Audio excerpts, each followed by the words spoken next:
பத்திரிகையின் 100 சந்தாதாரர்களில் பலர் என் அலுவலகத்தை சேர்ந்தவர்கள். ஒரு நாள் ஜெகன் என்னை தொடர்பு கொண்டு அவன் பணிபுரியும் பகுதிக்கு வரச் சொன்னான். 2வது மாடியிலிருந்து 5வது மாடியில் இருக்கும் அவனிடத்திற்கு சென்றேன். அப்போதுதான் பத்மாவின் அறிமுகம் எனக்கு கிட்டியது. பத்மா ஜெகன் பக்கத்திலுள்ள இருக்கையில் அமர்ந்திருந்தாள்.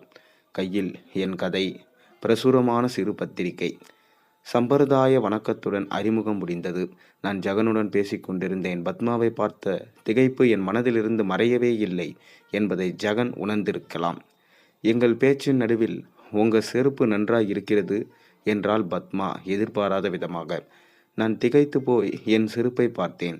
நான் அணிந்திருந்தது பழைய செருப்பு. அதை பார்த்தால் பாராட்டும்படி தோன்றாது. பத்மா சிரித்தபடியே, உங்க கதையை சொன்னே என்றேன். என் திகைப்பு ஆச்சரியமாக மாறி புன்னகையாக ததும்பும் முகத்தோடு அவளை பார்க்க ஆரம்பித்தேன். பிரசுரமான என் முதல் சிறுகதையின்